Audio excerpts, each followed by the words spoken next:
Bonjour, j'espère que vous allez bien, j'espère que vous êtes en santé. Moi, je me porte très bien. Alors, si tu découvres la chaîne pour la première fois, ici sur la chaîne, on parle de business. Ici, on parle d'entrepreneuriat. Je partage mes idées dans le domaine de la bourse, de l'immobilier et dans plusieurs autres secteurs d'investissement.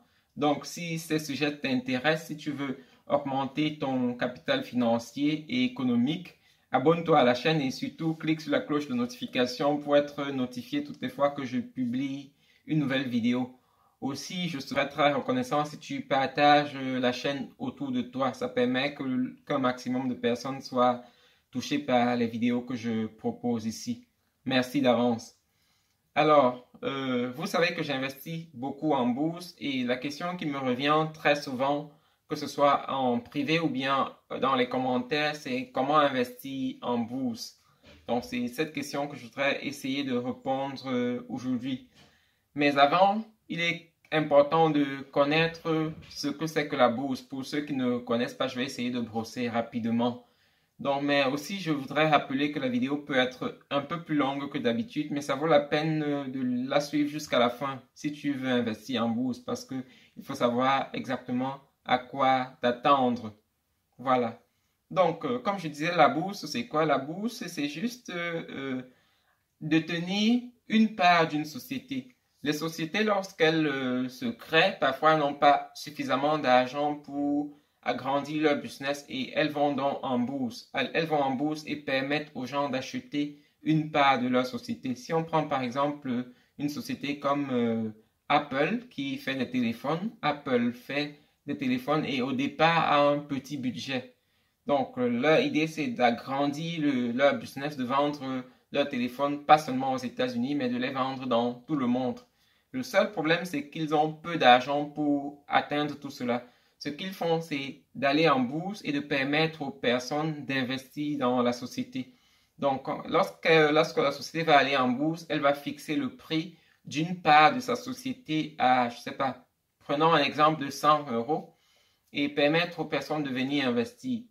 Donc, désormais, vous pouvez investir et détenir une part de la société. La société qui vaut peut-être aujourd'hui, qui va valoir plus tard, disons, 1 milliard de dollars. Lorsqu'elle vaut 1 milliard de dollars, si vous avez investi, si vous avez acheté une part dans les 1 milliard de dollars, vous avez votre part qui est de 100 euros.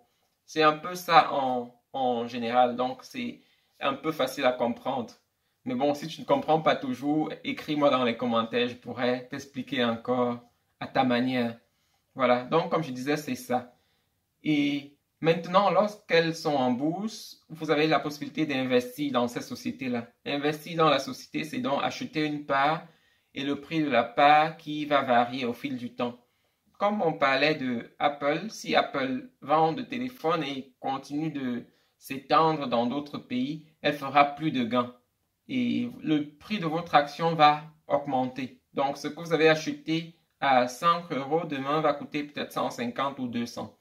Par contre, si beaucoup de sociétés lui font concurrence, le prix de l'action va baisser. Donc, elle ne pourra pas vendre beaucoup de téléphones. Elle aura fait beaucoup d'investissements sans vendre. Ça va faire que la valeur de l'entreprise diminue et le prix de votre action va aussi baisser.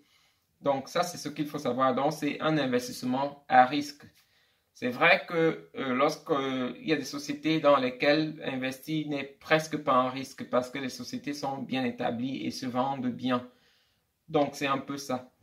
Alors maintenant, lorsque tu as investi et tu deviens propriétaire, il y a des sociétés qui décident de verser des dividendes, donc de verser une partie des bénéfices à ses actionnaires. Donc, toutes les personnes qui détiennent une part recevront un certain dividende. Apple, par exemple, verse un dividende.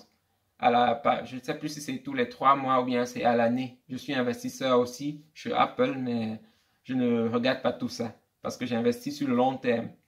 Voilà. Donc, c'est un peu ça. Maintenant, comment investir? Pour investir, il faut il faut ouvrir un compte ça s'appelle un dépôt. Donc, il y a beaucoup de banques qui permettent d'ouvrir un dépôt. Donc, vous avez, en plus de votre compte courant, vous avez le dépôt. Vous pouvez l'ouvrir dans votre banque ou comme vous pouvez l'ouvrir ailleurs. Il faut le savoir. Donc, c'est un compte qui fonctionne comme un compte bancaire dans lequel vous allez faire un dépôt. Vous allez déposer de l'argent dans ce compte-là. Donc, vous l'ouvrez normalement comme vous ouvrez un compte. Il contrôle également l'identité et tout, exactement comme lorsque vous ouvrez un compte bancaire. Maintenant, vous déposez de l'argent et lorsque vous avez déposé de l'argent à l'intérieur, vous êtes désormais prêt à investir. Donc, vous déposez de l'argent. Si on prend le cas de Apple, si je dépose 1000 euros dans le compte, je suis désormais prêt à acheter 10 actions qui coûtent 100 euros. Maintenant, ce qu'il faut savoir, c'est qu'il y a des courtiers ou bien des brokers où il faut payer des frais. Et là, s'il faut payer des frais, ça veut dire que si j'ai 1000 euros dans mon compte et je veux acheter 10 actions, ça ne suffit plus parce qu'il y a des frais de la transaction qu'il faut payer.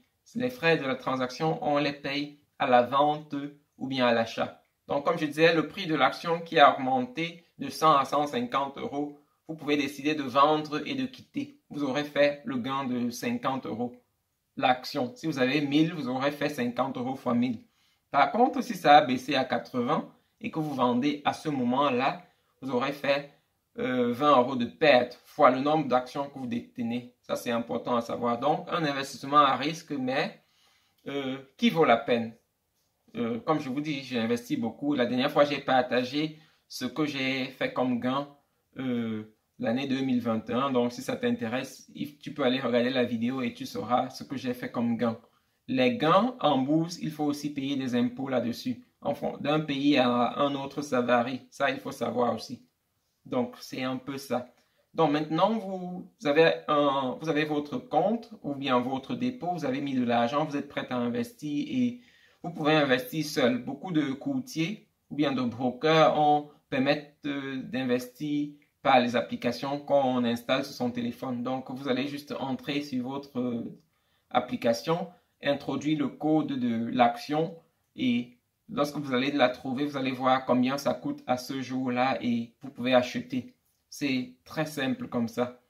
Donc, c'est un peu ça. Maintenant, lorsque vous avez acheté, vous allez juste attendre que ça monte. Et lorsque ça monte, vous pouvez décider de vendre. Vous pouvez décider également de garder l'action longtemps. Parce que l'action qui monte à 150 euros peut demain monter à 200 et dans 5 ans, ça peut être encore plus cher. Et lorsque vous gardez longtemps, parfois vous faites plus de gains que si vous vendez rapidement. Mais pour cela, il faut avoir un peu d'expérience. Ce que je conseille lorsque vous êtes débutant, c'est de vous accrocher à des personnes qui font déjà depuis longtemps et qui ont une certaine expérience. Ces personnes savent exactement dans quoi investir. C'est un peu ça. Donc, elles savent dans quoi investir parce que le programme des sociétés, tout ce que les sociétés font, c'est public. Elles sont obligées de publier combien elles ont fait comme gain l'année, combien elles ont fait comme perte, ainsi de suite. Donc, ceux qui investissent déjà depuis longtemps savent où prendre ces informations-là. C'est mieux pour vous, lorsque vous êtes débutant, de vous accrocher à ces personnes-là. Ici, de temps en temps, je partage également des actions que je trouve intéressantes d'acheter pour le moment. Ça, je les partage après avoir fait tout ce travail-là, donc après avoir étudié la société. Lorsque tu es débutant, je ne te conseille pas de faire tout ce travail-là. Ça prend beaucoup de temps. C'est mieux de t'accrocher à quelqu'un qui le fait déjà et de prendre son expérience. Maintenant, plus tu avances, plus tu investis, tu devras faire ce travail-là toi-même. Donc, mais au départ, c'est pas très important. Accrochez-vous à des personnes.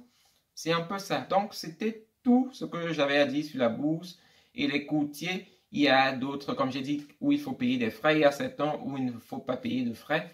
Moi, j'utilise 3 courtiers. Je pourrais te mettre le lien de ces courtiers dans la description de la vidéo et tu peux décider d'ouvrir ton compte dans l'un de ces courtiers si ça t'intéresse. Mais sinon, il y a plusieurs autres courtiers où on peut investir. Donc, c'est un peu ça.